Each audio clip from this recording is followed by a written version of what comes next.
Good evening, ladies and gentlemen, boys and girls. Welcome back to a very special edition of the TAT pod because, of course, we have won our first trophy of the season. And I say first because it's not going to be the last, spoiler alert. Me, Mike, and Paddy, and hopefully at some point, Shigs are just going to be here tonight to just chat about the game, what it means in terms of going forward for the rest of the season, star performers, the young bucks coming in clutch, all those kind of things. So, yeah, I'll probably be doing this for around an hour or so. So grab your snacks, grab your treats, your beers, whatever you're on tonight, and get involved. Get involved if you're on Twitter in the comments. If you're on YouTube, smash the like button and drop your comments, and we'll try and cover as many topics as possible. But Mike, first of all, my friend, how are you? I am really tired. I think as we all, today was a rough day to work, but we're all here. We all made it through. Ecstatic, mate. Absolutely ecstatic. Trying not to think about the lineup that's going to be put out on Wednesday somehow, but other than that, I'm ecstatic, mate. Yeah, absolutely. And Paddy, of course, we spoke about this team quite a bit over the last few weeks, and I think you've been on a couple as well with us. So for you, mate, how was that yesterday? Oh yeah, the ale went down very well. Solid 10-hour shift as you do. But yeah, listen, regardless of whether you're there, whether you watch it on telly, anywhere in the world, there's no better feeling than seeing Liverpool win trophies. And yeah, people will say, "Oh, I don't do Carabao," but a lot of people would give a lot of money to be in our position. We're made for winning trophies, and as you said, it's probably not going to be the last this season. I can just do without the hangovers in May, if that's all possible.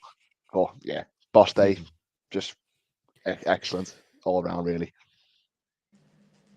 Yeah, of course, and it's exactly like you said. Klopp even said it after the game that people might turn around and say, "I don't look up," but their team would love to be in that position and be in that final. So let's just enjoy it and ignore whatever anyone else has to say.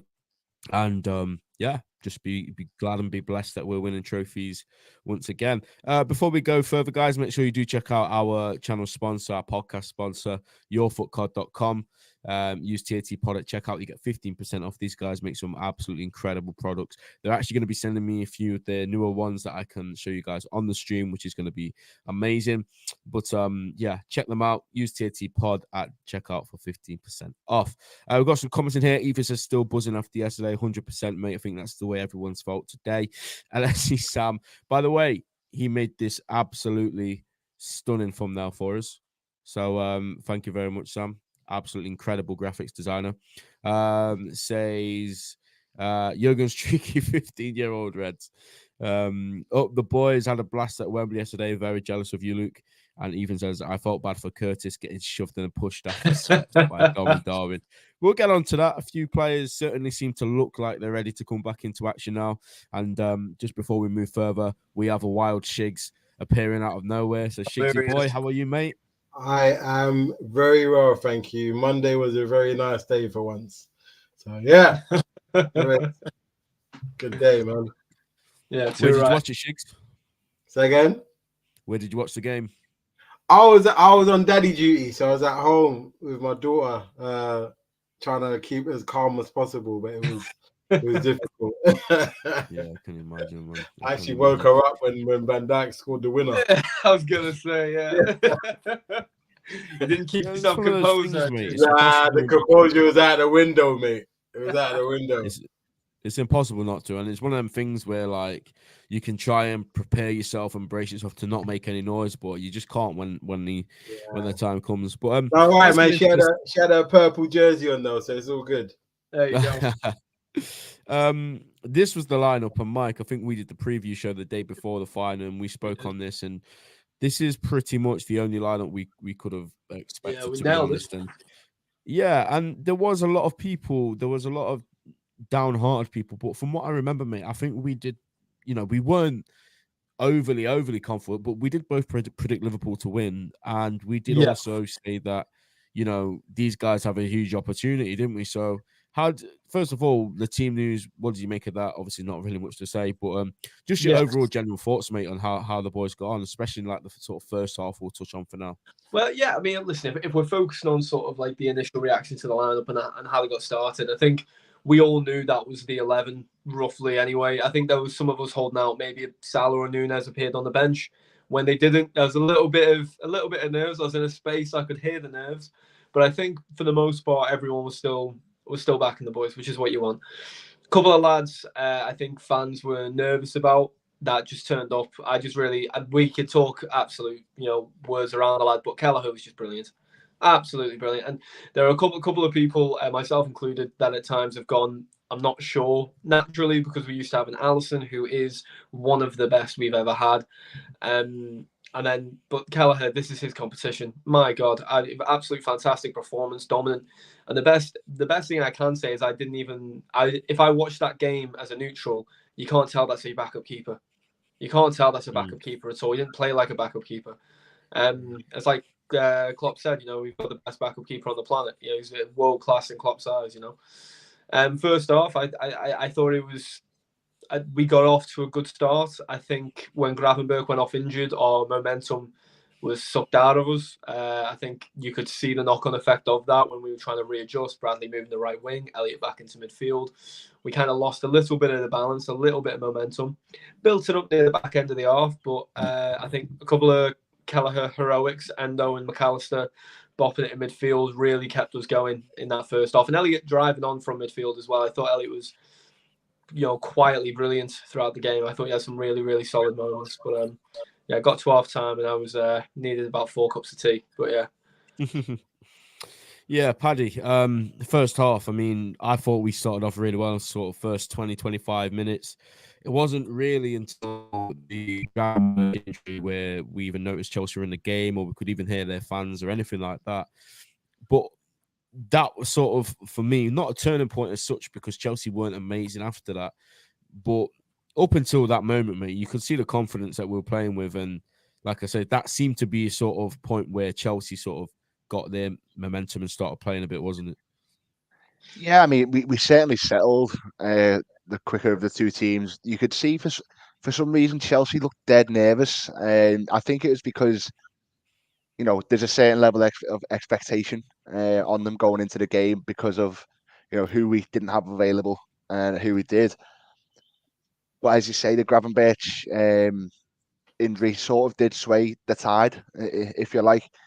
I think it's a combination of Liverpool trying to, mitigate, some less than ideal circumstances, and Chelsea then realizing, oh, hang on, we're playing Liverpool's essentially second string team. You've still got the Van Dijks and all that in there, but yeah, we did start well, and as it did a couple of years ago, VAR bails us out a little bit, even though it was actually a really good decision by the linesman anyway, because he put his flag up. Yeah, to be honest, it got to our time, and Carragher said it on commentary multiple times, Liverpool are hanging on, and we were hanging on to a certain degree towards the end of the first half. And as Mike said, Kelleher turns up and played probably his best game in a Liverpool shirt for me. I mean, the save off Cole Palmer's ridiculous. To be honest, he's got no right to even be near it, let alone save the thing. So, I was maybe one of them who wasn't overly sold on him this season. I think he's had a few suspect performances. Fulham at home, certainly. But he's hard done by because you're comparing him to who you compare him to. Listen, he was absolutely excellent yesterday, and a big reason as to why we ended up winning the game.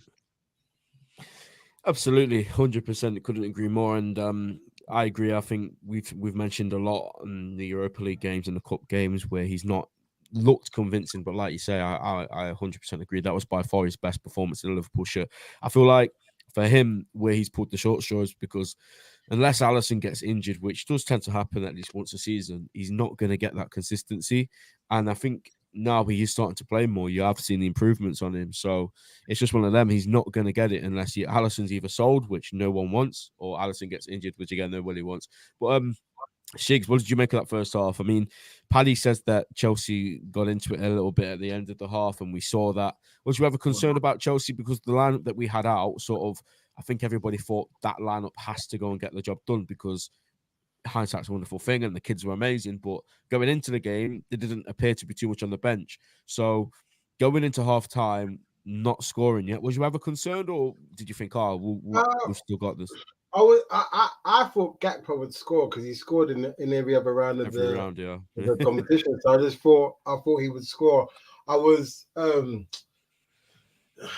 how can I put this? With Diaz, I was hoping he would kind of step up as well. And to be honest with you, he did, even though he had a chance, I think it was a chance where he was nearly 1-on-1, but he ended up coming back. But I don't know why I just felt confidence in the team, even though you were saying about Kelleher. I wasn't on Kelleher's back because especially as a goalkeeper, it's not one of those positions you just can come in and you're going to be instantly instantly, no pun intended, on the ball. You're going to take a couple of games to come into your own. And even against Brentford, there was one save that he made, even though they scored, and I'm going back a bit, but the save that he made before Tony hit it in is like, you would expect Alisson to make that kind of save. So it's always been there. And I think as well, I think this is his competition. Even the year before last when we won it, he ended up winning the pen. Scoring the winning pen and made a number of saves. But he was, even me, when Cole Palmer got that chance, I was like, oh my God. And I was like, he didn't score. Like, how did he save that? And then a couple other times as well. But no, first of all, he showed his mettle. He showed who he is. And you know who I was mostly impressed with, and I know obviously we're going to talk about the other youngsters as well, but Conor Bradley, man, I have to say this, Ben, I was not his biggest fan a couple of years ago, but I have to sing his praises because to go from right back to potential wing forward and not look out of place, hats off to the guy, man. Hats off to the guy. So look, I was worried. To be honest with you, for some reason, I wasn't worried. I was nervous, obviously, because it's a cup final and anything can happen. But I wasn't scared. I had this quiet confidence about us because I just felt we'd get a chance and we'd bury it. But I wasn't like, oh my God, like what are these guys doing? Because obviously, like you said earlier, when Gravenberch came on, I was just like, oh my God, like literally. We are down to the bare bones. So look, I just thought to myself, let's just get what we can and get a smash and grab. If it has to be a smash and grab, listen, it is what it is. We won't remember that in 10 years' time. We remember that we won it. So exactly, cups. That's what cups are all about: winning it, getting the trophy, bringing it home, moving on to the next. And yeah, I completely agree with what you've just said. I think I was a bit nervous, seeing that it was 0-0 and that we didn't really have too many options. I thought Luis Diaz, by the way, I tweeted this at the end of the game. So, yeah, at the end of the 90 minutes, I don't have a bad word said about Luis Diaz because he ran his heart. It's probably the most I've ever seen a forward run in any game ever. Yeah. The amount of ground he covered, and he played extra time as well. I wouldn't be surprised if Luis Diaz takes 2 games off after that. I really wouldn't. So, fair play to him. But just quickly, shout out Nunes jumping over the barrier, though. Yeah, we'll get onto that. Let's talk about the disallowed goal then. I'm not entirely sure what minute, Mike. You might be able to recite it better than myself.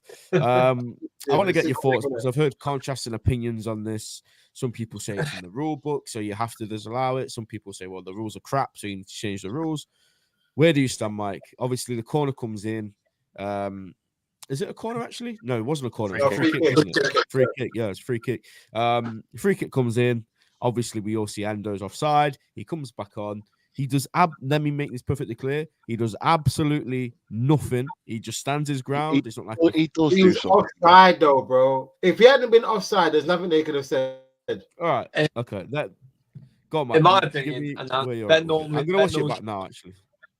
Ben normally knows that I'm pretty neutral when it comes to these officiating decisions, but for me, That's a ridiculous decision. He's onside. I'm sorry. He doesn't interfere. Hey, Shigs, let me land. I've just took off. Go on. We're going to disagree. Back to normal settings. Yeah. Go. So listen, for me, I'm about to say we had to argue what we made 16 minutes in Shigs. We did well. But for me, Endo doesn't make enough of a movement, nor does Colwill for me to consider that interfering with play.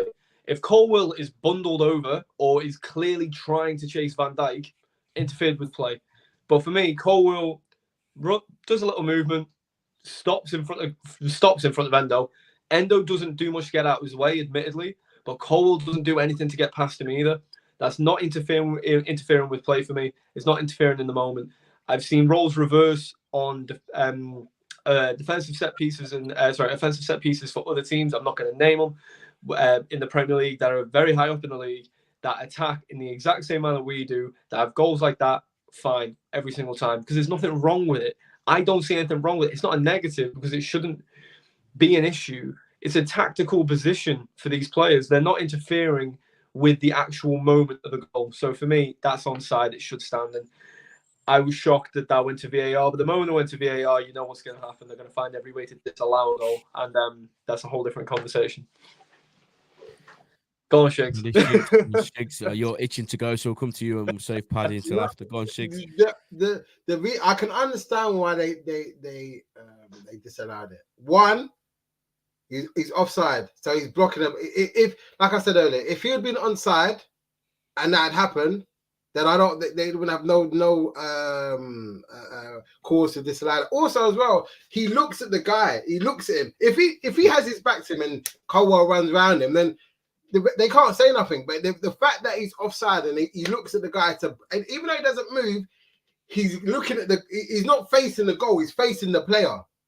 So he's made it blatantly obviously that he's trying to block the guy. So those kind of things, and I know what you're saying, Mike, in terms of you've seen other teams do it, but you gotta have a little bit of guile about you if you're gonna do those kind of things. Make it look like you're looking at the goal, or even if you're side on, at least you're looking at the ball, and then you position your body to block the guy. But because he made it so obvious to say, he's not even looking at the goal; he's looking at the player. So he's kind of made up their decision for them, in my opinion, anyway. I can see where you're coming from. I can't argue with that. Like he wasn't exactly covert about what he was doing. I can agree with that. Paddy, where you at with it, mate? Yeah, I sort of side on the referee, and I hate myself for saying it. And obviously, if we'd have lost the game on the back of that, I'd have been absolutely fuming. Yeah. The thing that kills him is he looks at the player, and what I don't agree necessarily with is the terminology of it. Is I believe Mike Dean said it's a subjective offside. Yeah, that opens a whole other can of worms. Did you hear what Carragher said to him? Did you hear what Carragher said to him? When he goes, see, when he does it to the ref, when he does it to the goalkeeper, is that not okay? He goes, that's different. He goes, thanks, Mike. It's one of them where considered subjective. That's just what are we doing? It is offside, unfortunately, because he does look, and regardless of whether he makes a move or anything, he does slightly make a move. It's not much, but at the end of the day, they're guessing at that point whether Colwell's are going to get anywhere near the ball anyway. And I can almost guarantee we won't see a goal disallowed for that reason again this season. I'll be absolutely shocked if we did. Again, it doesn't matter, but it just opens a whole other can of worms, really. Let me ask you this then: if Endo hadn't been offside, do you think that they would have allowed a goal? For me, I think it's because he was offside when the ball was played. That's why it got disallowed. Yeah, that's what I mean. If he had been in line and just stood there, I don't think that goal gets disallowed. No, because he's not offside then. I think Shigs is on about the contact between Endo and the players. You're saying would that have been a foul? Is that what you're saying? Yeah. Oh, yeah, it's not a foul. He's just offside. That's it. But I don't know. Listen, it is what it is. I'm not going to spend this hour with you lot talking about VAR because shaft VAR. I don't like it. We move on. Yeah, of course. And obviously after that decision, and I was struggling to find out what they were actually looking at, to be honest, for quite a while of it. But I just remember the same thing happened a couple of years back at Wembley as well. We scored a goal, which I felt were hard done by, and they disallowed it as well. But again, it seemed like after that, Chelsea sort of saw that as an opportunity. Okay, they've not got the goal. Their fans, again, they didn't really offer much at all in comparison to ours for the whole game. But for a little bit, they were up for it. And they had a few chances. Obviously, Keller makes a few mad saves. They hit the post. Was you ever wondering, Mike, has this team taken as far in this final? Because obviously, if we skip over to like the 85th minute or so, maybe a bit before actually Klopp brings on all the kids. Actually, I think it was way before the 85th minute. It was the brings on all the kids, and then so at that point, mate, when you're seeing a team mixed of, first of all, players that wouldn't have started had everyone been fit in the first place, and then to say we had all the kids coming on as well. Did you ever start to think, okay, maybe this is drifting away now? Or was you know what? Nah, we're going to win it. I didn't think it was drifting away, but Carragher said something today, which I thought was very poignant, which was, I think it's 8 out of 10 times that game gets played in the same manner with the same players in the same moments. We lose that game. Now, that's not because we didn't perform on the day, but that's just because that game shouldn't have gone the way it did in a way. Like, it was an anomaly in a beautiful way, in a wonderfully poetic way. You know, you set that scene for any team with the amount of players missing, with the injuries, with the tactical changes you had to make, the personnel, the age of the personnel, the lack of experience of the personnel. It almost does. It just doesn't make sense. But in the moment, I wasn't nervous in the first half. I was a bit tense. Half time, the nerves kicked in. I think when the young lads came on, I've got a friend of mine, Sean, who I always watch football with, and we'll always text back and forth when the game's on. The moment those subs were made, Sean said, I'm tempted to turn this off at this point. I'm terrified. I was like, fair enough. Wow. I can understand where the nerves come from. But I think there was just something about this season so far. You see McConnell, you see Clark, and we've already seen them, and we know they're good, which I know sounds bizarre because of their age, but you knew they could do something. Didn't think they'd perform as well as they did because I thought the stage is just, so large, but they came on and they performed exceptionally well with a lot of maturity for their age. Chelsea allowed us to play. That can't be unmentioned. Like, the tactical decisions they made, especially in extra time, were bizarre. Worked in our favour, but it's one thing for it to work in your favour. It's another thing to take advantage of that favour, and all the young lads did. I was really, really impressed with all of them. But yeah, can't pretend that between the 75th minute and the full-time whistle of the 90, I wasn't on the edge of my seat, jittering like that. It was very nerve-wracking. But once extra time hit that, it cooled off a little bit. Absolutely. And Shiggs, just coming to you, mate. Just when it was obviously being played out in front of us, and obviously hindsight's a wonderful thing, and we can look back and say how kids did. Where did you think this game was going to be won or lost? Because like I said, Gallagher hit the post. Keller was making mad saves. It weren't getting too many chances at this moment. But was you always sort of in that camp of all we need is that one chance? So as soon as that chance comes, we just got to take it. You know what it was? I was just of the mindset. We just need to get a free kick or a corner and we'll score.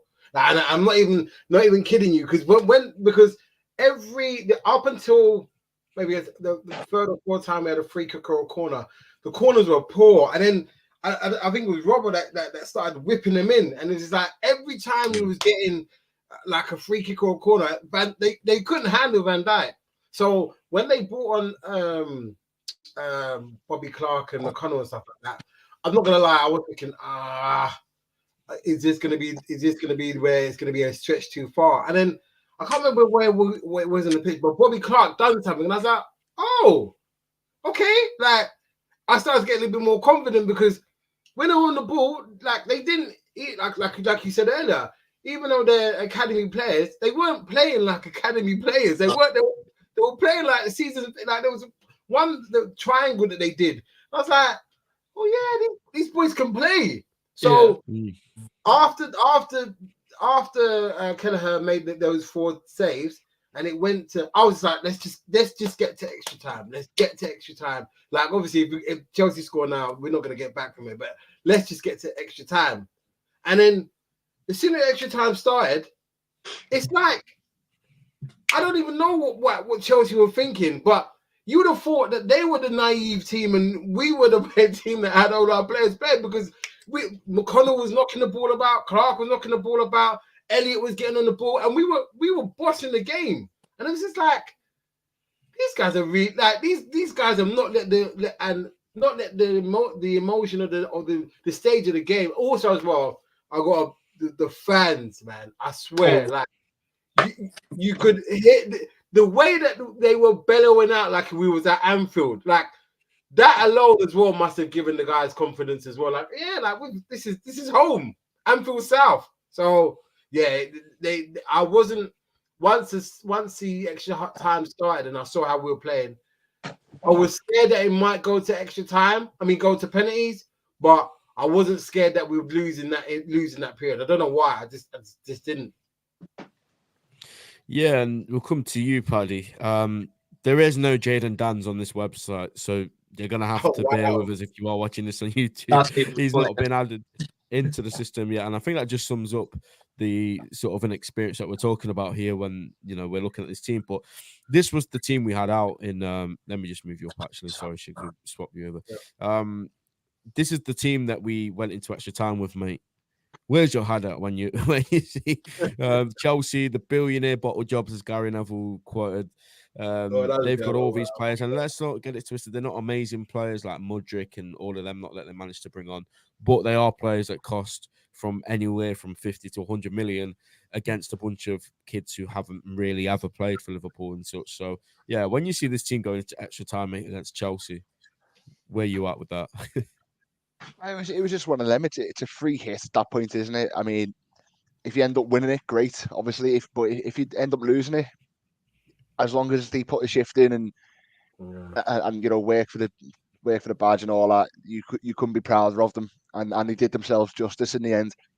I think the point about the fans is, listen, I watched it in a pub in town, and with the noise going on around you, you can't usually hear the telly.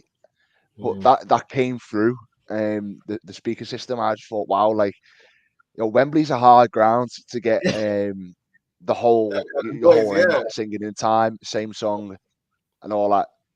It was just emotional. It was more of a message of, listen, we're here, we believe, because listen, I said to my mum before, and it hasn't always been the case at Liverpool, and I imagine it still isn't the case in a lot of places, but what Klopp has done with the under-18s and the 23s, having them all play the same system, having them all play the same football, it means when they are called upon, regardless of the big stage that it was, they can slot in and they know the jobs, they know the roles.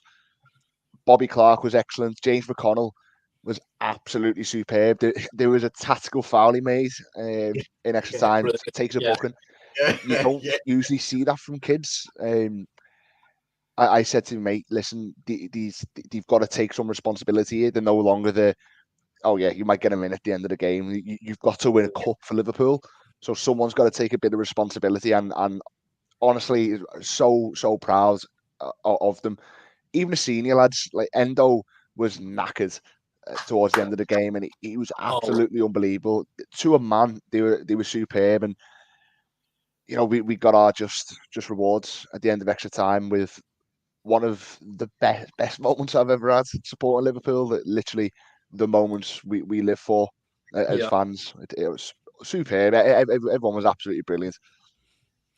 100%. I said the same thing as you when it went to extra time. I just remember tweeting, regardless of what happens from this point, like, all I can feel from this team is pride and proudness and just the way that they all played. And yeah, I've never seen anything like that, to be honest. Just such a united squad. And I remember, Mike, going back to the summer, there was a lot of tough streams to do, big personalities leaving the club, and we were all sat here thinking, okay, we've still got leaders, but experience is left, and we've lost some big characters, regardless of what your opinion was on Henderson and Fabinho in the last season. We missed some big characters going out in the summer, and the way that this team has just sort of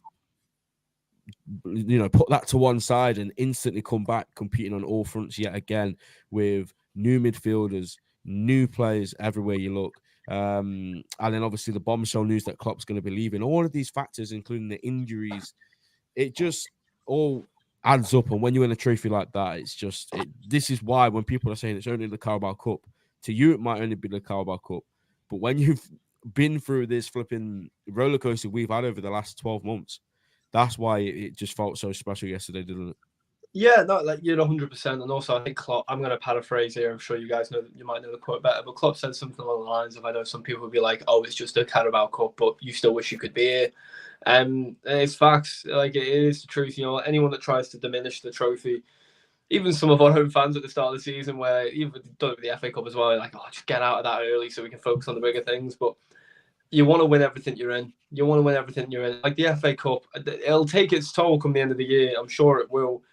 But the next game's the most important game, you know, and that's how this club is operated under Klopp from minute one. It's never been, let's look at this game 3 weeks away. It's always the next game's the most important, for better or worse. And yeah, it was just Paddy touched on it. It was just a very emotional game, especially that last 40, last 10, the 90, the half an hour, and then celebrations after. It was just very emotional for all the right reasons, you know. But yeah, it's been a tumultuous last sort of 12 months as a Liverpool fan, considering where we were 12 months ago to now. So to see where the team's at, to see the new leaders that have stepped up, and you can see leadership in even like glimpses of leadership in the young lads. Bradley really looks like a leader in the making, in a way. You know, whoever it is for, whether it's for Liverpool or whatever, there's a leader within that lad, the way he plays football.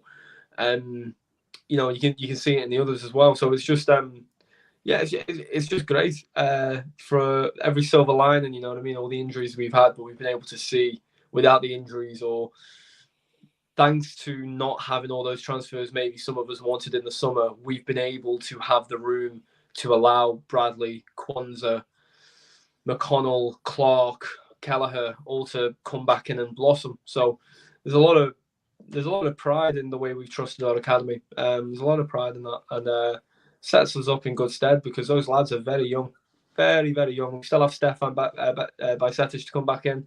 You think Tyler Morton, Fabio Carvalho. We've got too many that are extremely talented at a young age. Like, it's exciting. And just on that point there, I did a tweet the other day, and of course, from the people who speak about John Henry every single day and minute of their lives came for me, and the tweet was something like, you know, it's times like this where you have to trust from within. You know, you can't just deal with every situation with signing a player for 30-40 million. This is the whole point of an academy. You get talented young players in, you train them up. Like Paddy said, they play with that system and the same sort of style from a very young age at Liverpool. So you, as a man who I've done countless streams with, you are quite supportive of FSG and the way they have done things, you know, compared to some people at least. I think you've obviously criticised them when they've needed it, but you have, you know, seen their model as for what it is. So this is exactly it, isn't it? When you're in these crises like we are right now, like we are in an injury crisis, you have to just back these youngsters. And yesterday, Klopp put every ounce of faith he had in every single one of them youngsters, and that is why they're at this club, to play in those moments, right?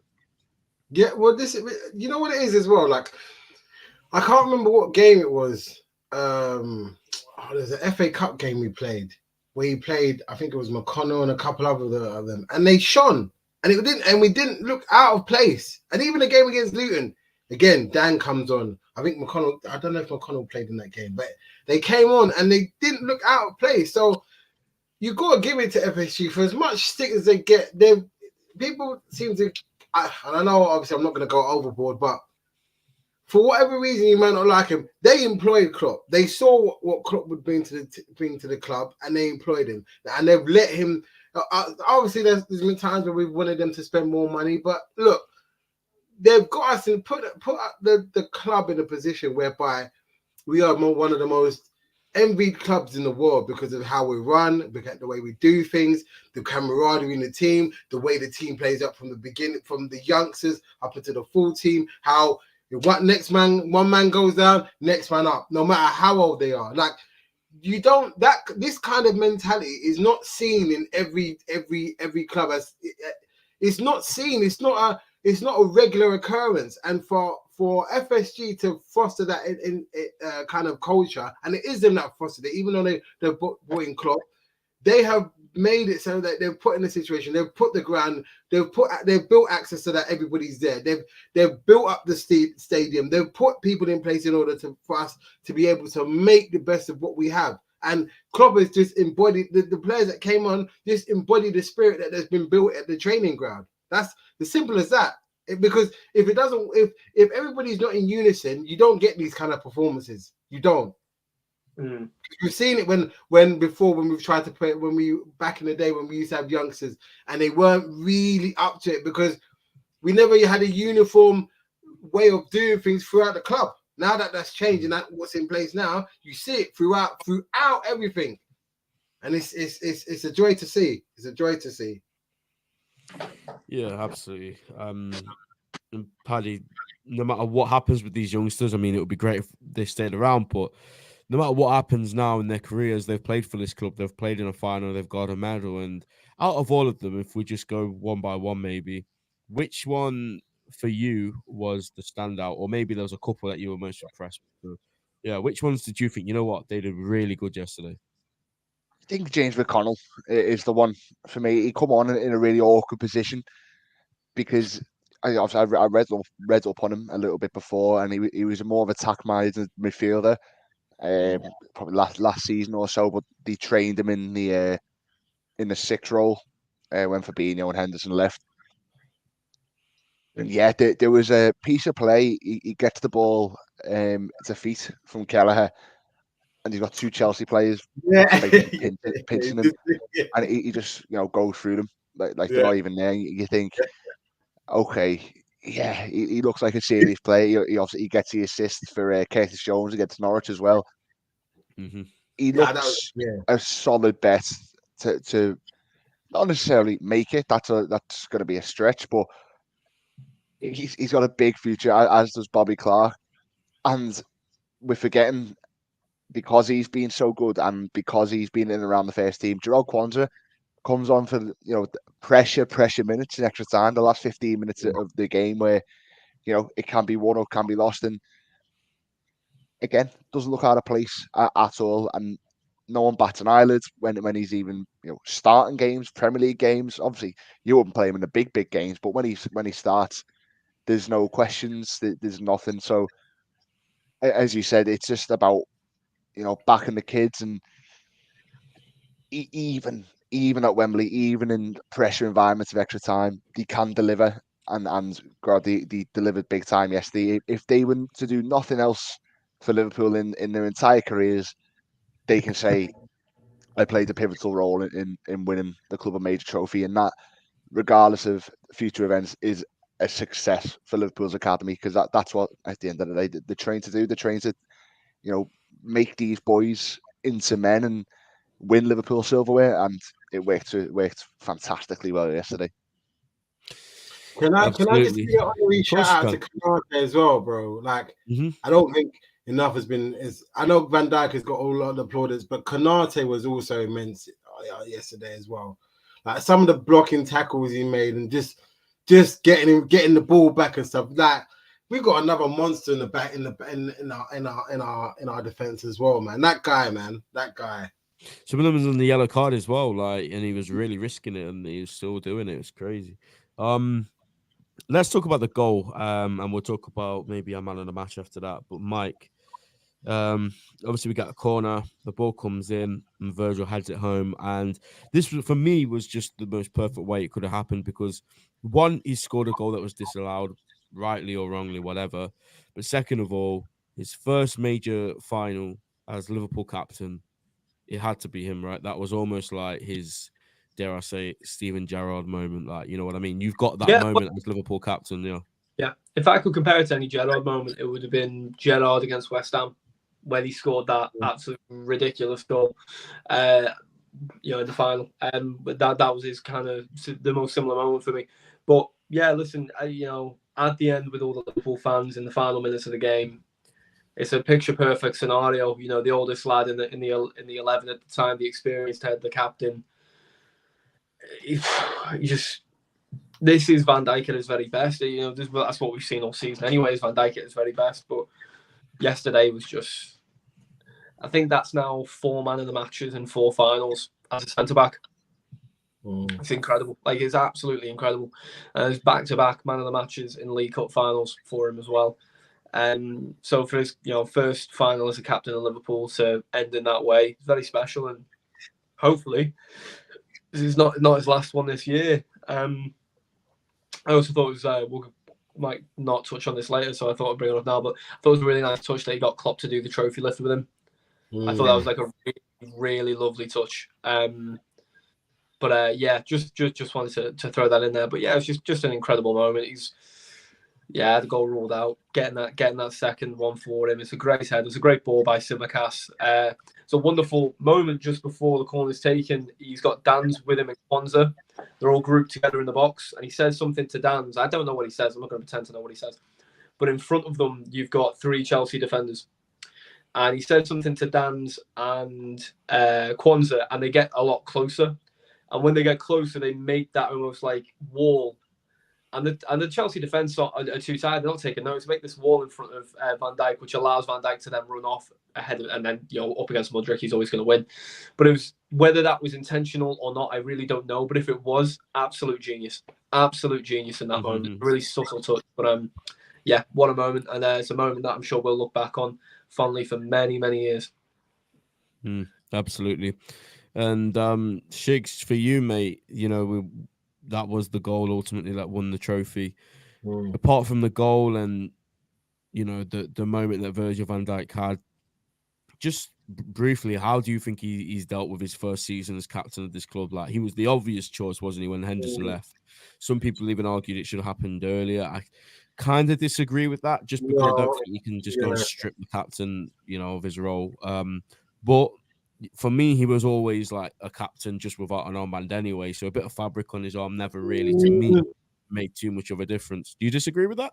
I'm gonna go against the consensus. I there was a few times when I know obviously he was coming back from injury, but there was a few times where in a few games I was just like, this guy's our captain, and he didn't. What's the word? He didn't show that. There was a couple of games, but yesterday, imperious. Like that is as an epitome of a captain's performance, leading by example. Like, there's no one that could ever. Like you said, I don't think it was Mike. You said it in terms of 4 games as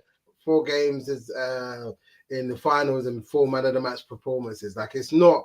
That's not a fluke. That's not something that's just it's a flash in the pan. It's that he was imperious yesterday, and it just, like you said earlier, when the goal was disallowed, lesser people would have shrunk. But again, this is why I said I was so confident when we'd have a free kick or corner, because they couldn't handle him. They physically couldn't handle him, and in the last couple of games, you've seen him be more and more aggressive when it comes to corners. Like against Luton, obviously gets the equaliser, and a couple other games as well. Gets a goal against Sheffield, first goal against Sheffield United. So it's steadily been coming and becoming more and more of a recurring theme with him getting goals from free kicks or corners. And long may it continue. But like I said, it was just fitting that he was the one that had led by an example all game, and then ended up getting the winner, which is a lovely touch. Just couldn't. He deserved the plaudits that he got. And he deserved to get the winning goal. So yeah, he is now. I feel like now, even though he's been captain for all season, this has more so made him grow into the captain now. Does that make sense? So listen, more power to him, man. And like you said earlier, Mike, in terms of the touch that him and Klopp were the ones that raised the trophy, was a nice touch, man. Because we're not gonna have this guy for much longer. So I want him lifting as many trophies as possible. And I hope, I'm not gonna tempt fate, but I hope he gets to do that at the end of the season with another 2 or 3 trophies. But that's a conversation for another day. Well, it's a conversation for now, actually, because that was going to be my one of my talking points to sort of wrap things up. And coming to you, mate. Yeah. Look, we all know that the first if you're competing on all fronts, getting the first trophy is critical. It's vital. You know, you get that trophy in. All the new players, like the new signings that hadn't won a trophy at club level before, now have that feeling. They've got it at Liverpool. They heard the fans. They saw the support. It's incredible. Do you think that this now puts us in like really good stead? I know we've got a lot of injuries still. We need players to come back, but where are you at in terms of what this could potentially mean for the rest of the season? Is your confidence gone up a level? Does it not mean as much? Like, where are you at with that? Oh no, it definitely means something. You could tell in 2022 when we got the first one under the belt, it half spared us on, because the first half of 21-22 we actually weren't that great. We obviously we did thereabouts, but we never really looked like challenging. The thing for me is we've got two games coming up this week.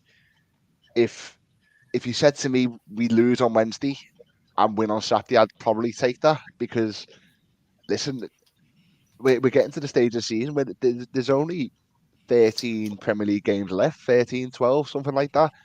It's creeping up, and if we can weather the injury storm, if you like, if we can somehow field the team on Wednesday and get through that, all of a sudden.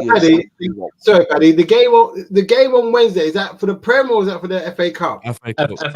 FA Cup. Oh, okay. Yeah, sorry, go on. I wasn't sure. Go on. So, if you win on Wednesday, you're a game away from Wembley again. So that becomes an even bigger thing. Forest, looking briefly to Forest, we'll have names back. Salah, I imagine, will be fine. Nunes and Szoboszlai, judging off their antics when Van Dijk scored, I think we'll be okay. They might get minutes on Wednesday. It's just about grinding results out. Liverpool have been very, very good at that when it's counted for the past few years. The Europa League, I think, will at least be in the final. We should basically win it. We are on paper the best team in it by, I say by a distance, probably not by a distance, because Bayer Leverkusen are a really, really good football team. The FA Cup's a free hit. It's been half kind with us for the draw on Wednesday. Southampton are probably in the same boat as us, maybe prioritising the league over a cup competition. But listen, if the kids start and the kids play well, there's every chance we win on Wednesday. So we could just do with getting bodies back. If we didn't have so many injuries at the minute, I'd be like, yeah, go on, we'll win a lot. Paddy, I'll tell you this. Something's got to give at some point. I'll tell you this, Paddy, though. If we beat Southampton on Wednesday, the Everton fixture gets pushed back. If we lose Southampton, then we have to play the Everton fixture. So what I would say, because although I agree exactly with where you're coming from, by the way, because there is a fixture congestion here with a very thin squad at the moment, and it's quite tense. We're one injury away. We were one injury away 2 injuries ago. You know what I mean? But like, thank you. That was a Mike McWilliam original. No, listen, I think Southampton is a crucial game in the sense that, just like yesterday was, these lads, if they somehow win a final and then get put into a semi-final within 2 games, that's incredible. That is something that I think only adds more energy, more power in the battery pack, as it were. And listen, the Not Forest game, it's going to resolve itself in the right way or the wrong way. There's the lads that played that you'd normally see in the starting 11 on Sunday will start Not Forest. Then you said about Szoboszlai and Nunes all coming back, and Salah all coming back as well. The Not Forest game suddenly looks like a good squad. So you give the lads minutes on Wednesday. The only game I'm really concerned about is the City game, because we play these 3 this week. We go away for the Europa League next Thursday with a 4-day break, and then on Sunday, following that Thursday, we've got City at home. That's my worry, because I don't know what we look like as a squad. I don't know how we're going to rotate the squad in the next 3 games. Southampton at home, Forest away, Europa League away, well, in order to have a fit and energized squad for the City game. Currently, it just doesn't seem possible for me. So that's my worry personally. Yeah, I hear what you're saying, and like I said, even before the injuries, I said that we're in the race. I said we're in the race for a long time. I'm not saying we're favourites and we're going to win the league, but I was confident we'd be there or thereabouts. Obviously, the injuries have come, and there's a great point to be had there where we need players back, and the young kids, maybe they did well in the cup, but maybe it's not sustainable. However, I can't be anything but full of confidence after what I saw yesterday, and I know that's different to a Premier League and Europa League and the FA Cup. But we'll get bodies back. Bodies are close to becoming back. Like you said, Paddy, the way we saw some of them guys celebrating yesterday was insane. And I think Klopp even said, if you asked Szoboszlai, he would have said yesterday that he was fit to play. So sounds like he's close. Sounds like Salah and Nunez probably just that game yesterday came too soon. But yeah, I'm very pleased with how we've handled it. And when you look at what Chelsea have and what they did in the summer, and some Liverpool fans were almost envying of what they've done. And like, to me, I didn't get it at the time. I didn't quite understand it. You know, this guy just coming and bought their club. They were spending 100 million on every signing they made. You know, they'd spent 500 million, and everyone's like, oh, they've done loads of business, and then they spent another 500 million. And when you look at the players we had, like Endo, we signed him because we didn't. Let's be honest, we didn't get the other two we wanted. We wanted Lavia, we wanted Caicedo, and Liverpool fans, and maybe to some degree, it was not warranted towards Endo, but I could understand the disappointment that we didn't get the other two. But he's just gone and outperformed any signing that Chelsea have made this season every single time he stepped on the pitch. It was like we have the £100 million midfielder yesterday, not them. So it's just players like that come in that just give me that bit of confidence. They want to be here. They've got the hunger to be here. They've got the desire to win trophies. You know, yeah, I'm sure having 250 grand in your bank account when you probably don't deserve it is amazing. But, you know, there's more to football than that. That's not going to win you titles. And ultimately doing that and being around like that, it doesn't buy you success either. It can help, of course, if you do it the right way, if you've got the right people doing it. But what we have, it puts us in a far better shape to win trophies. And one by one, when these players come back, you know, Darwin, like I say, Szoboszlai, Salah, just those three alone makes the team just so much better, like incredibly better. Then we've got McAllister, who I've not even spoken about in this stream, who was again brilliant until he went off yesterday. We could have been on air for hours talking about performers yesterday and how good they were. But let's just finish off, guys. Let's everyone give back their man of the match and maybe one that they want to possibly give it to but can't. I'm just going to say mine's Virgil van Dijk. Kelleher was brilliant. But I think Virgil van Dijk, for the goal he scored, the way he conducted the team, all the bits in between as well, you know, the huddles, I think he was really good in the extra time one before the game restarted again.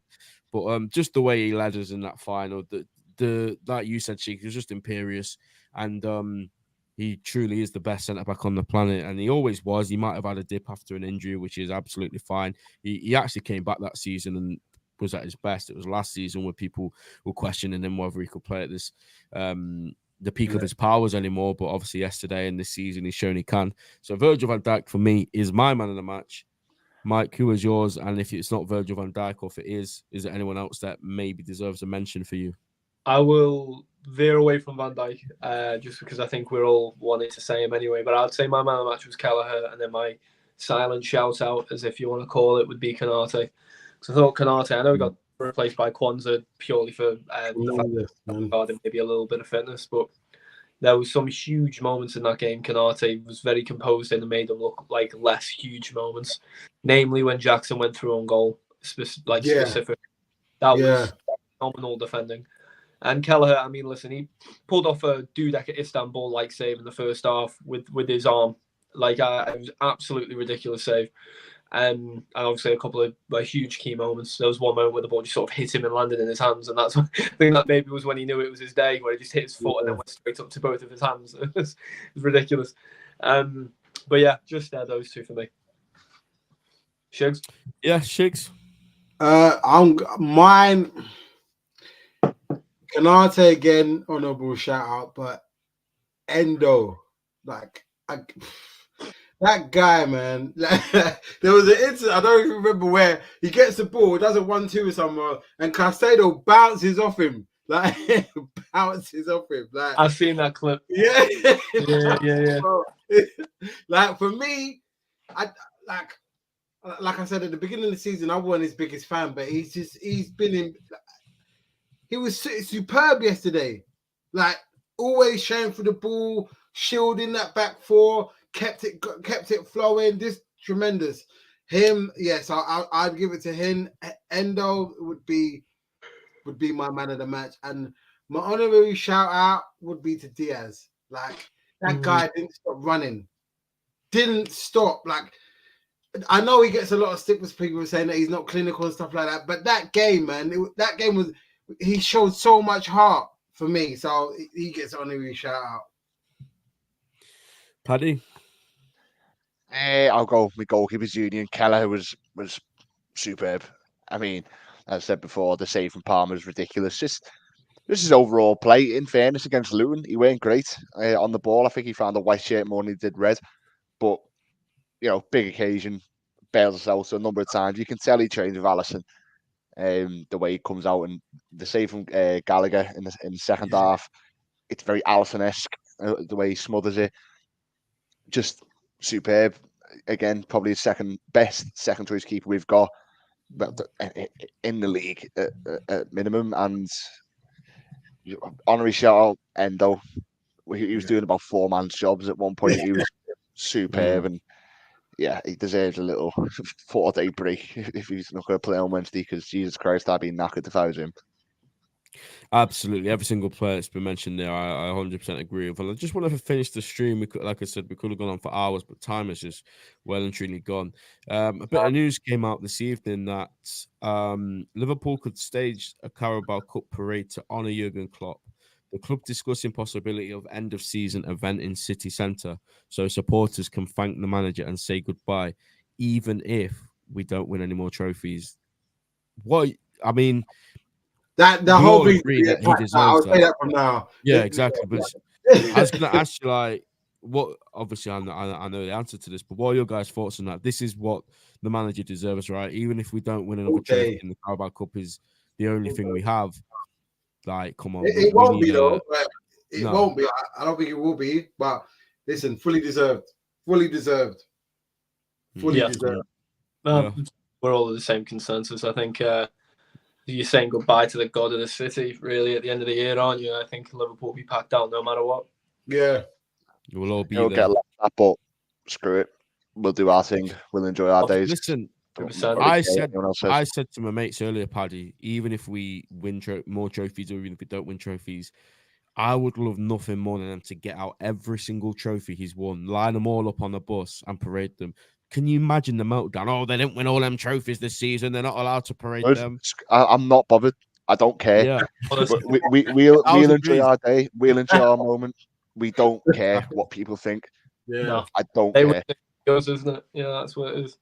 Exactly. Yeah, I'd say get them all out. Every single thing is one. Get them all out. Bring all the players back as well. All the ones that used to play for him. Like, I want to see. Get Ginny. Get Ginny on the bus. Get Divock back. Mate, Kabak, Ozan Kabak. Yeah. That's what I want to see, man. Nat Phillips. Dig Conor Randall out from wherever he is. Yeah. As long as Naby's there, I'm there. Yeah. Might pull his hamstring on the way up the bus. Yeah. But guys, that's going to be it for now. Obviously, like I said, the hour is just gone. But please make sure you smash the like button if you're watching on YouTube. Subscribe if you haven't already.